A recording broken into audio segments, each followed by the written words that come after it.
তরকারিটা হয়ে গেছে, গরম মশলা দিয়ে নামিয়ে নেব। হ্যালো বন্ধুরা, আশা করি তোমরা সবাই ভালো আছো, আমিও ভালো আছি। আর আজ আমি রান্না করছি সয়াবিনের তরকারি আলু দিয়ে। ওই জন্য আলুটা আগে ভেজে নিচ্ছি সরষের তেলে, নুন হলুদ দিয়ে। আলুটা লাল লাল হয়ে গেছে, এবার তুলে নেব। আর এদিকে সয়াবিন ভিজিয়ে জল ঝরিয়ে রেখে দিয়েছি। এখানে নিয়েছি পেঁয়াজ কুচি, লঙ্কা নিয়েছি চিড়ে 4-5টা, আর টমেটো কুচি, আর এখানে আদা রসুন আছে, বেটে নেব। আলু ভেজে তুলে নিয়েছি, এবার তেলে দিয়ে দেবো 2টো তেজপাতা আর গোটা জিরে।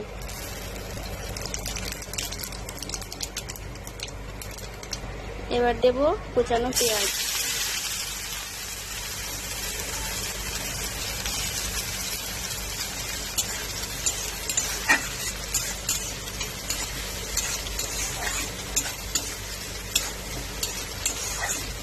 পেঁয়াজটা দিকে ভাজা হতে থাক, ততক্ষণ আমি আদা রসুনটা বেটে নেব।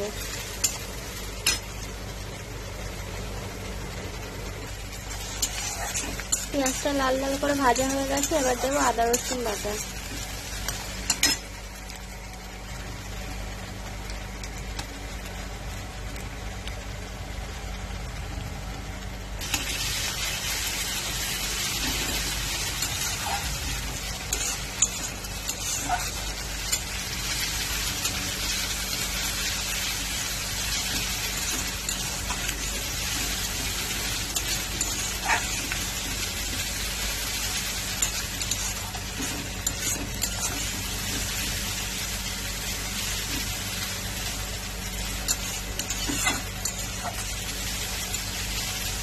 আদা রসুনটা ভাজা হয়ে গেছে, এবার দেবো কুচানো টমেটোগুলো।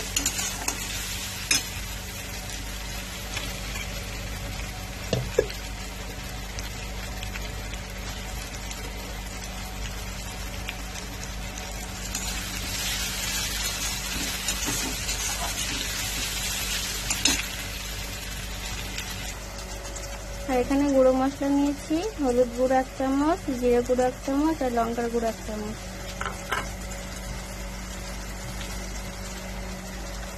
মশলাটা জলে গুলে তারপর কড়াইতে দেব।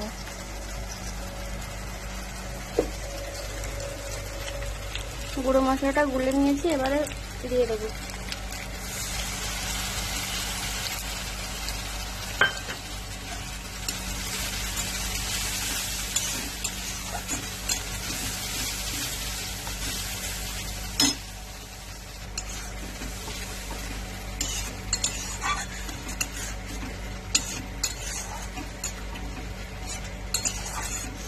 মশলাটা তেল ছেড়ে দিলে তারপর দেবো আলু আর সয়াবিনগুলো।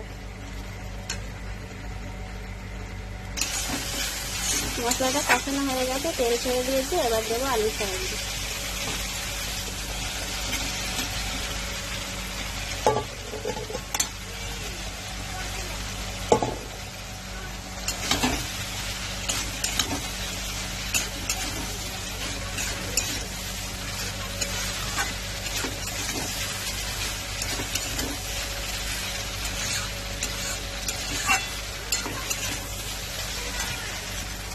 এবার দেবো স্বাদ মতো নুন।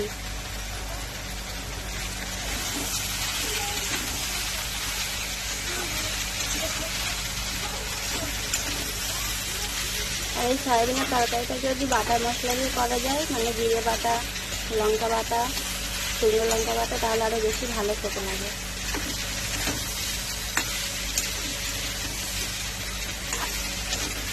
তো বাটা মশলা দিয়ে একদিন করে দেখাবো।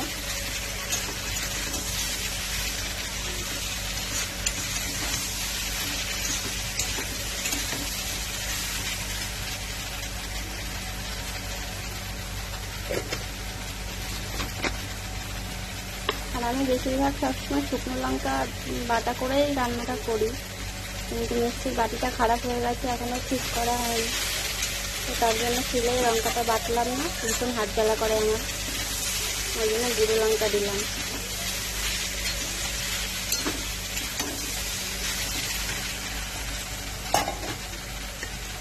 দেবো সামান্য জল।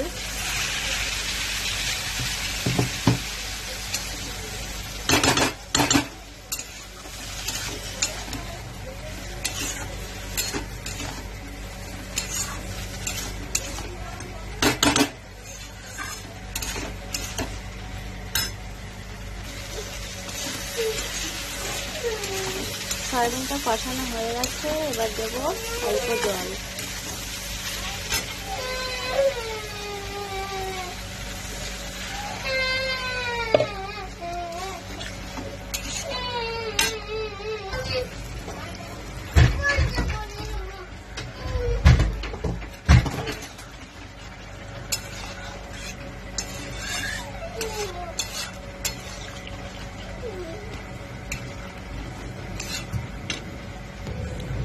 জল দিয়ে দিয়েছি, এবার দেবো চেরা লঙ্কাগুলো।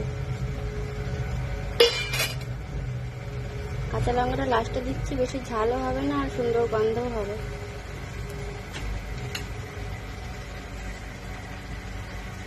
এবার ঢাকা দিয়ে দেবো।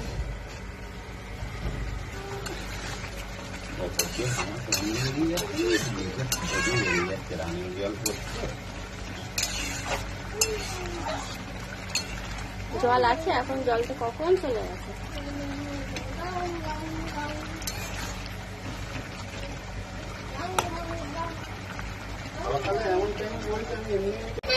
তরকারিটা হয়ে গেছে, গরম মশলা দিয়ে নামিয়ে নেব।